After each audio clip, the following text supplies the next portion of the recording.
Bienvenidas y bienvenidos a este nuevo capítulo de Nutrición Evolutiva. Como ya sabéis, mi nombre es Juan Bola, soy nutricionista y me considero escritor.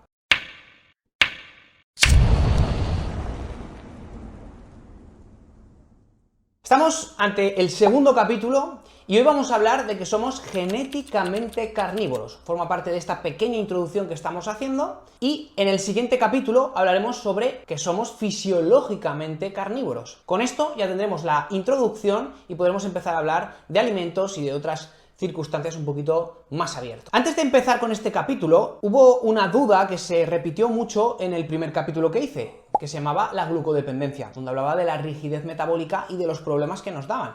Y me decían, oye Juan, ¿cuál es el problema de los picos de glucemia? Pues muy bien, el problema de los picos de glucemia es que a largo plazo son tóxicos en el organismo. Porque un pico de glucemia es tóxico en el organismo. Por encima de 155 miligramos por decilitro después de comer, lo que es postprandial, es una situación que va a dañar nuestros tejidos, es decir, los órganos vitales, y van a perder funcionalidad. Además se asocia con la inflamación crónica de bajo grado, que es lo que se denomina popularmente como la muerte silenciosa, y además se vincula con la resistencia a la insulina y un alto estrés oxidativo. Esto lo dice la evidencia científica. Y claro, el problema es que tú un día puedes tener un pico de glucemia perfectamente, porque es algo normal, porque nuestro cuerpo tiene los mecanismos para lidiar con eso. El problema es que se haga de forma crónica, y esto es a lo que nos llevan las pautas alimentarias actuales. Tener picos de glucemia de forma crónica a lo largo del día, que son totalmente tóxicos, y que son muy fáciles de conseguir comiendo hidratos de carbono refinados, azúcar y otros alimentos de alto índice glucémico. Incluso comiéndote 3, 4, 5 piezas de fruta al día, que se ha defendido como algo saludable, podría ser un problema dependiendo del momento en que lo pongas y de tu estilo de vida. Este podría ser un pequeño resumen de ese primer capítulo y ahora ya, sin más dilación, vamos con nuestro segundo capítulo de Nutrición Evolutiva, donde vamos a hablar de que somos genéticamente carnívoros. Es importante que entendáis que para comprender cómo nos tenemos que alimentar hoy en día, lo que tenemos que hacer es ver cómo ha sido nuestra historia evolutiva, cómo se han comportado el resto de nuestros antecesores hasta que hemos llegado nosotros, hasta que ha llegado el Homo sapiens, que ha hecho el resto del género Homo. Porque el género Homo, como veremos en este capítulo, aparece hace unos 3,5 millones de años. Hoy en día estamos en el 2024 y nos pensamos que, ¡buah!, la vida, lo que ha hecho el humano. Pero realmente es que llevamos millones de años de evolución. Y la pregunta es, ¿qué hemos hecho en este tiempo? Porque eso es el resultado de lo que somos hoy en día. Y en eso nos tenemos que fijar para saber cómo tenemos que alimentarnos. Por eso, en este capítulo vamos a hacer un viaje por nuestra historia evolutiva para comprender cómo nuestra genética de hoy en día es el resultado de millones de años de evolución comiendo carne. Hay muchas teorías locas de nuestros orígenes. Yo he llegado a hablar con personas que me decían que somos un experimento de los extraterrestres, que nos trajeron aquí a este mundo y que nos observan desde el cielo. Somos un experimento intergaláctico. O algunos que defienden que la Tierra tiene solo más de 500 años y cosas de reset y cosas de estas. A ver, si realmente estudias un poco y te adentras en el mundo de la paleontología y lo que ha evolucionado en los últimos años, que es una verdadera locura, nos podemos dar cuenta de que realmente nosotros tenemos una historia evolutiva detrás impresionante. De hecho, mucha gente confunde y dice, no, es que nosotros no venimos del mono, si defiendes eso, eres un tío que no tiene ni idea de nada. A ver, es que realmente no venimos del mono. Venimos de un ancestro común, y eso es importante entenderlo. Y lo que es más importante entender aún es que somos animales. Somos animales, por mucho que le cueste a la gente, somos animales que hemos tenido un desarrollo totalmente diferente, una evolución totalmente diferente al resto de animales, pero somos animales. Esta teoría de que no venimos del mono cada vez está más criticada, de hecho, porque se critica mucho a Darwin y en muchas de las cosas que él defendía en sus teorías están totalmente equivocadas.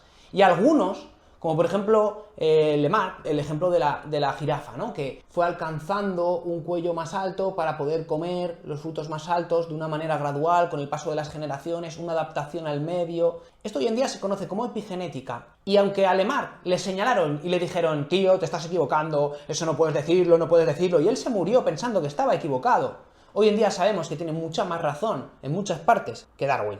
Por lo tanto, venimos de un ancestro común de los monos. Somos primates también en nuestra esencia. Y es cierto que muchos veganos me vienen y me dicen, no, es que nosotros fuimos veganos. Nosotros éramos frugívoros, comíamos solo frutas. Y es verdad.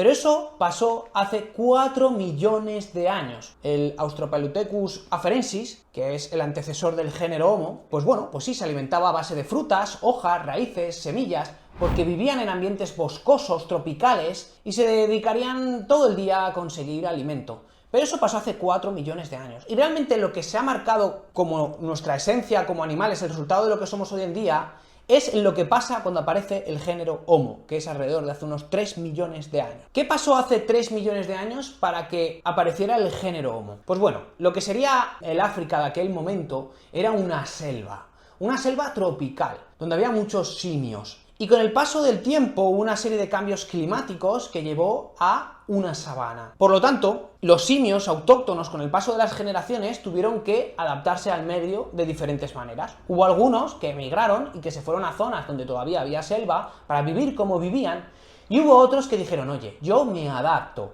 al nuevo ambiente. Y realmente lo que pasó en esa adaptación es que observaron que había animales que comían carroña, que comían los animales que dejaban otros depredadores, como los pájaros venían y se comían las sobras que dejaban los leones, y dijeron, ostras, ¿y si yo me como esto? Y empezamos a bajar de los árboles y empezamos a comer carroña. El género Homo en su esencia, en su inicio, es carroñero. Y hay muchas muestras fisiológicas, como veremos en el siguiente capítulo, que muestran que somos animales, en nuestros inicios, carroñeros. Este pequeño hecho se puede observar hoy en día en los chimpancés, que sí, que se alimentan a base de frutas y plantas, insectos básicamente, pero que también comen huevos, comen carne y también comen carroña. Por lo tanto, en nuestros inicios fuimos altamente carroñeros. Después, con el paso del tiempo, nos hicimos carroñeros expertos. Pensamos y dijimos, oye, ¿y si un tigre acaba de cazar un antílope y nos acercamos y le decimos, oye, vete por ahí?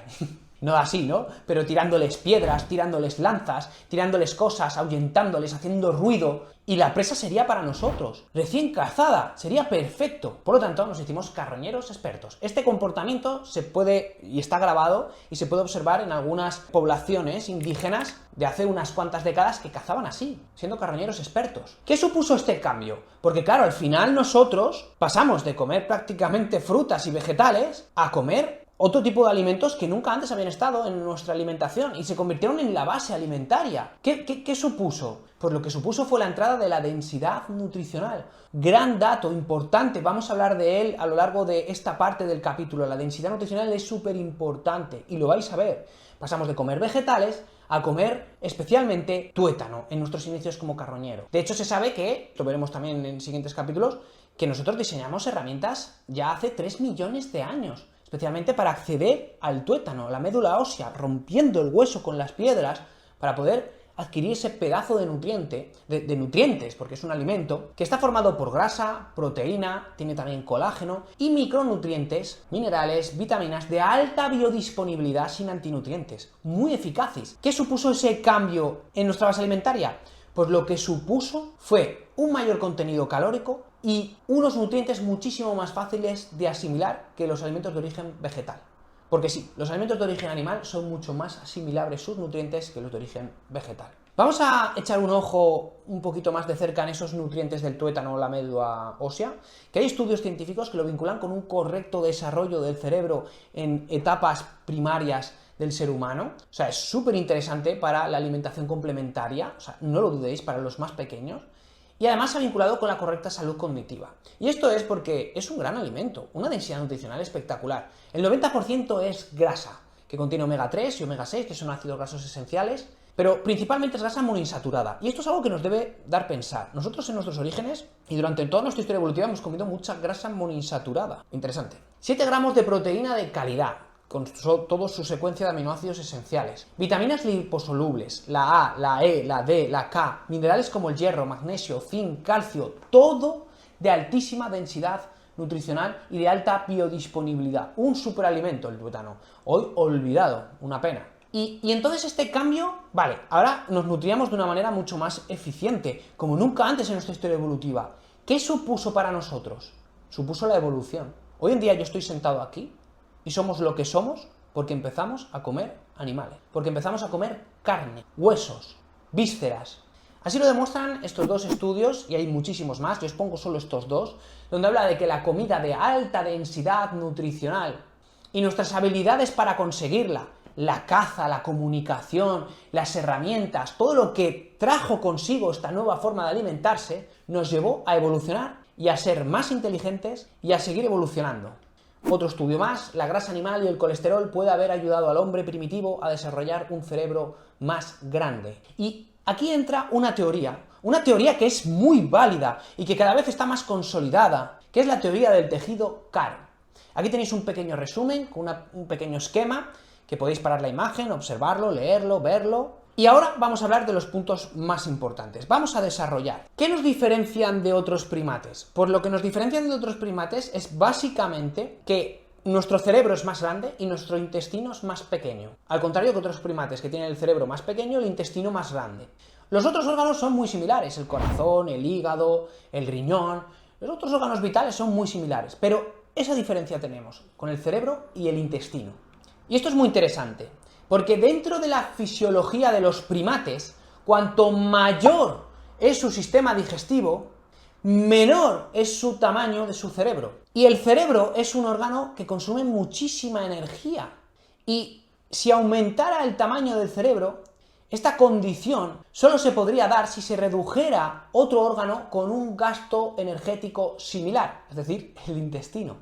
En relación con el tamaño corporal, el tamaño del cerebro está directamente asociado con la densidad energética y nutricional de la dieta en primates y humanos. ¿Qué quiero decir con esto? Que cuanto menos eficaz sea el primate obteniendo su energía y sus nutrientes esenciales, menor será el tamaño de su cerebro. Y viceversa, cuanto más eficaz sea un primate a la hora de conseguir sus necesidades energéticas y nutricionales, mayor será su cerebro. Es lo que hablábamos. De repente cambiamos una alimentación, nosotros estaríamos en los árboles comiendo todo el santo día, como hacen los otros primates, todo el día comiendo para conseguir nuestra energía y nuestros nutrientes. Hoy en día no, hoy en día comemos 2, 3 veces, realmente lo óptimo, ¿no? Hay gente que se hincha a comer mierda, pero eso es lo óptimo. Y eso es algo que se nota cuando empiezas una alimentación baja en carbohidratos, es que de repente comes muy poquito. ¿Por qué? Porque te alimentas con alimentos de alta densidad nutricional, que tienen todo lo que necesitas en muy poquito. Si tú te hinchas arroz blanco para conseguir todo lo que necesitas, es que es pura energía, no te aporta nutrientes. Es así. Y ese cambio evolutivo, bajar de los árboles y comer alimentos de alta densidad nutricional, nos hizo evolucionar y ser más inteligentes y tener un cerebro mucho más grande. Voy a definir la densidad nutricional, que creo que es algo importante, porque quiero enseñaros esta tabla. Como veis, esta gráfica, al final, la densidad nutricional es la concentración de nutrientes esenciales, especialmente, en 100 gramos de alimento o por caloría, ¿vale? Al final puede ser muy similar. Porque hay alimentos, como decíamos, el arroz blanco, que nos aporta muy pocos nutrientes, pero muchísima energía. Y esos realmente no nos están nutriendo. Los alimentos de mayor densidad nutricional son los alimentos de origen animal. Y es así. Y sobre todo, las vísceras. Sobre todo las vísceras. Por lo tanto, cambiamos una alimentación de baja densidad nutricional, viviendo en árboles y comiendo muchos vegetales, por una alimentación de alta densidad nutricional, comiendo alimentos de origen animal.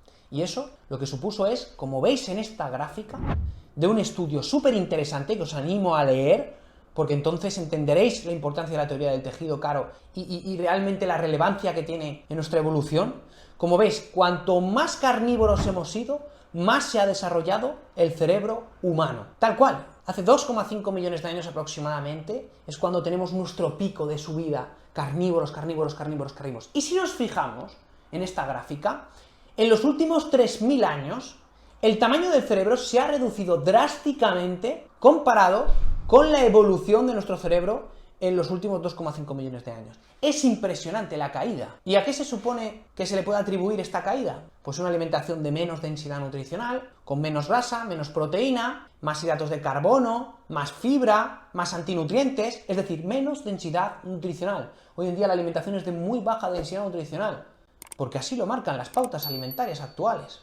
Por supuesto, también tendrá que ver que cada vez somos más borregos, que cada vez pensamos menos, que somos menos reflexivos, que estamos todo el día con pantallas, que ya no pensamos. Por supuesto, pero la alimentación es clave en esto. Vamos a hablar de la tasa metabólica basal, que es la energía que utilizamos para mantener nuestra energía de nuestro organismo. Para mantener el tejido nervioso, el sapiens necesita un 22% de esa tasa metabólica basal. Mientras el chimpancé, que es nuestro primo más cercano, que no venimos del chimpancé, venimos de un ancestro común, pero que realmente de los primates es el que más nos parecemos, ellos necesitan un 8% de la tasa metabólica basal para mantener el tejido nervioso. Muy diferente porque nosotros realmente tenemos un intestino mucho más pequeño porque nuestra alimentación es diferente, somos mucho más eficientes obteniendo los nutrientes, mucho más eficientes, y por lo tanto, dijo el cerebro cuando empezó a utilizarse, a expandirse, a construir herramientas, a socializar, a cómo cazamos en grupo, a cómo vivimos, ¡fium! El cerebro, teníamos un montón de energía y ya no necesitábamos tanta energía a nivel intestinal porque nos alimentábamos de una manera muy eficaz, comiendo poco, consiguiendo todos los nutrientes de forma muy eficaz. Dijo el cerebro, pues toda esta energía que me sobra, ¡pacapam! Porque lo necesito, porque la vida me está cambiando y necesito ser inteligente para moverme. Eso es lo que supuso. Y hoy en día está pasando todo lo contrario, que cada vez somos más como los chimpancés, que estamos todo el día comiendo, el intestino está todo el día trabajando y utilizamos poco esto. Mantener una tasa metabólica de un 22% para mantener el tejido nervioso en el Sapiens es algo totalmente insostenible con una alimentación de baja densidad nutricional basada en vegetales. Y es por eso que muchos veganos, que algún día hablaremos de los veganos si queréis en un vídeo tal cual, porque como hacen ellos, pero bueno, eso es otro tema, no quiero entrar ahí, no quiero entrar en debates, pero es algo totalmente insostenible una alimentación basada en vegetales, es totalmente insostenible. Resumiendo esta teoría del tejido caro, el género Homo ha pasado de ser prácticamente frugívoro y tener un cerebro pequeño y un intestino muy grande y estar comiendo todo el santo día a convertirnos en animales prácticamente carnívoros, con un cerebro muy grande y un intestino muy pequeño y llevando una alimentación mucho más concreta, más pequeña. La clave, señoras, señores, grabároslo en vuestro cerebro de Homo sapiens, la clave es la densidad nutricional. Y hoy en día también, cuanto más eficaz seas consiguiendo los nutrientes que necesitas, más puedes dejar al organismo que se centre en otras cosas y que la energía sea donde tenga que estar. Si tú te hinchas a comer todo el santo día 5 veces, 6 veces al día con una alimentación de baja densidad nutricional, toda tu energía va a ir al intestino y eso no nos interesa. Siguiente etapa, pasamos de carroñeros a cazadores expertos, porque dijimos, ostras, ¿y si cazamos nosotros los animales?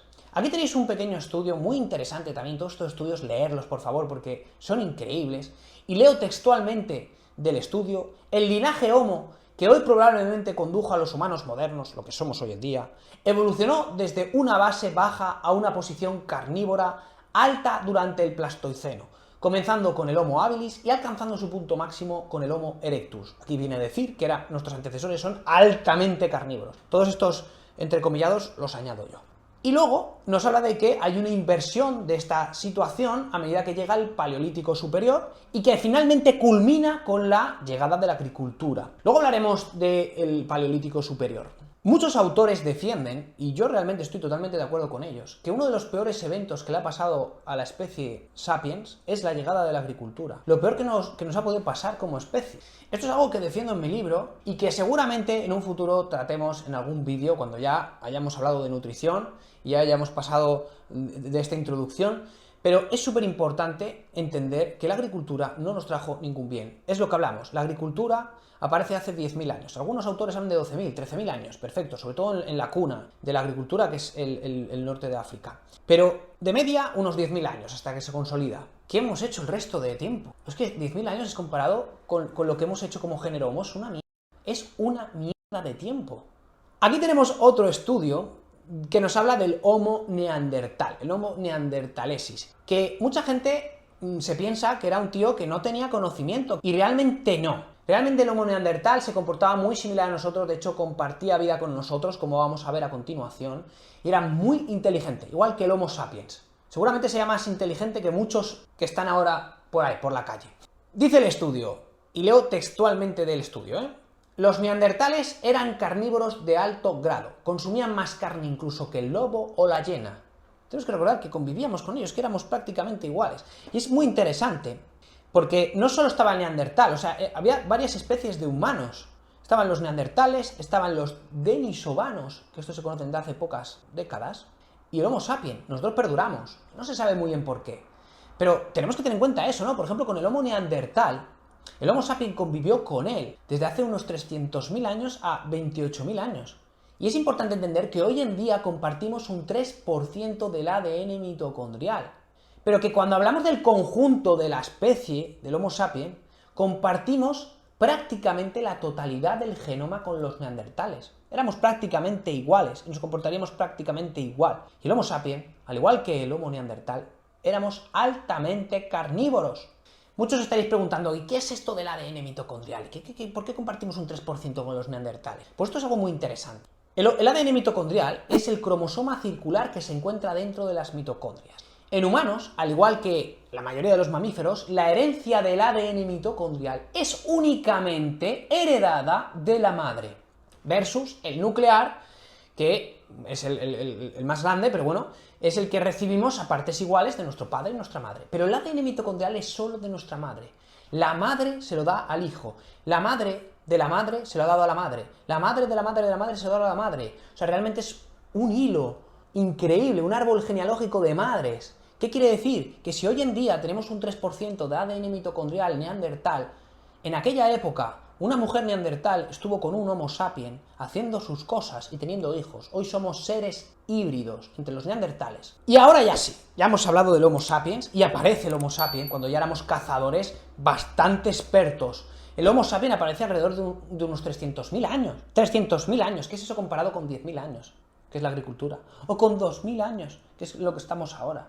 300.000 años tiene nuestra especie, y se sabe que el Homo sapiens sapiens, o el Homo sapiens anatómicamente moderno, aparece hace unos 100.000, 120.000 años. Otra vez una tirada de años, que es un mogollón. Y es que el Homo sapiens anatómicamente moderno era prácticamente igual que nosotros. Igual, pero exactamente igual, con más pelo quizá, y con taparrabos, pero era prácticamente igual. Tú y yo podemos estar ahí ahora mismo y desentonaríamos un poquito, pero tampoco tanto. Por eso me gusta decir que somos seres del Paleolítico. Lo somos. Y esto es lo que hablábamos, ¿no? Es cierto que el Homo sapiens, cuanto más va al Paleolítico superior, que es ya cuando llega la agricultura, más recolector era. Pero nunca en esa historia evolutiva fuimos un 50-50. Nuestra base alimentaria eran los alimentos de origen animal. Mucho más porcentaje, es imposible saber si era un 80, un 90, pero recolectar antes de la agricultura, antes de la selección artificial, recolectar para dar de comer a un poblado entero, era imposible. ¿Cuál era la base alimentaria? Y se muestran en las imágenes que vemos que nos han dejado en las pinturas rupestres. Ellos eran fanáticos de la caza, fanáticos. Y realmente es que el Homo sapiens acaba con toda la megafauna del planeta. Que sí, que todo es multifactorial, que realmente tuvo mucho que ver también los cambios climáticos y tal, pero fue determinante que el Homo sapiens dijera, oye, pues yo cazo un mamut porque voy a comer con él muchísimos días. Recolectando no, prefiero cazar un mamut y tengo mis herramientas para poder cazarlo. Y de hecho, se sabe que los mamuts, pues eso, se extinguieron porque el Homo sapiens, pues era muy carnívoro, y es así. Y recolectábamos, desde luego. Yo salgo al campo a caminar, a la montaña, y veo un montón de plantas que me puedo comer. Y ellos tendrían un conocimiento vástago sobre eso. Increíble. ¿Por qué? Porque escuchaban a su madre y a sus abuelas que sabían lo que se podía comer y lo que no. Y salían al campo y decían, no, esto te lo puedes comer, esto no. Esto lo puedes utilizar cuando te duele la cabeza. Esto lo puedes utilizar cuando tengas diarrea. Esto, ojalá tuviéramos ese conocimiento hoy. No lo tenemos. Tenemos otros. La alquimia moderna, que digo yo. Los suplementos y conocer cómo funcionan, ¿no? Pero, que me voy por las ramas, recolectar era una parte muy pequeña de la base alimentaria del Homo sapiens hasta la llegada de la agricultura. Resumiendo esta parte, somos una especie ancestral en un mundo moderno. El mundo ha evolucionado tan rápido que al organismo no le ha dado tiempo a adaptarse al nuevo ambiente. Estamos totalmente fuera de lugar. Y aquí entra la cueva de Platón. Esta imagen, observarla. Esto es la realidad actual. Esto es lo que nos muestra unas personas que manejan los dogmas, en este caso estamos hablando de alimentarios, aunque se puede llevar a otros círculos. Ellos nos muestran algo dentro de una cueva, unas sombras, y nosotros lo vemos y decimos, hostia, la realidad, porque es lo que hemos visto desde pequeñitos, lo que nos han enseñado en las escuelas, en el instituto, en la universidad, nos han taladrado, hidrato, arroz, pasta, pan, la carne es mala, te va a matar, y tú, oh, una sombra de la carne es mala, y te lo crees. Siento el teatrillo este, pero a veces hay que hacer un poco de teatro. Y te lo crees. ¿Y qué sucede? Pues que al final tú tienes esa realidad. Que mucha gente me dice, pero ¿cómo puede ser que haya profesionales que defiendan totalmente contrario a lo que tú dices? Pues porque hay un dogma detrás que te lo enseñan, te lo taladran y es tu realidad, es lo que tú ves, es lo que tú te crees. Es así. Y normalmente la gente despierta cuando de repente, ¡pam!, tiene una enfermedad. Y dice, no puede ser, o sea, me llevo alimentando bien toda mi vida y ahora soy diabético. ¿Qué ha pasado? Y entonces despiertas. Nos muestran una realidad totalmente distorsionada y la gente se la cree. Hemos perdido nuestro instinto como animales y nuestra esencia animal, y nos han domesticado. Y es así. Y lo que hay que hacer es despertar, salir de la cueva y ver el mundo real. Esta es una buena reflexión. Somos el único animal que nos tienen que decir cómo alimentarnos. ¿Y realmente creéis que la pirámide nutricional, que hoy en día todo deriva de la pirámide nutricional, realmente creéis que esta es la forma de alimentarse del Homo sapiens? Y ahora sí, ya hemos visto nuestra historia evolutiva. Y hoy en día, ¡pam!, somos genéticamente de una forma. ¿Y por qué digo que somos genéticamente carnívoros? Porque somos el resultado de esos millones de años de evolución siendo altamente carnívoros, y hoy en día el Homo sapiens, ¡pam!, tiene un montón, pero un montón de todos esos datos que hemos recibido a lo largo de años y años y años y años y años. O sea, al final somos genéticamente carnívoros, y vamos a verlo ahora. El genoma humano, que es el conjunto de información genética del organismo, es la base de nuestra esencia como seres, que marca nuestro funcionamiento metabólico y fisiológico. El genoma humano, que es nosotros, está fijado hace 40.000 años. Hace 40.000 años. Somos seres del Paleolítico, sí o sí. Y la información que espera tu cuerpo muchas veces es esa.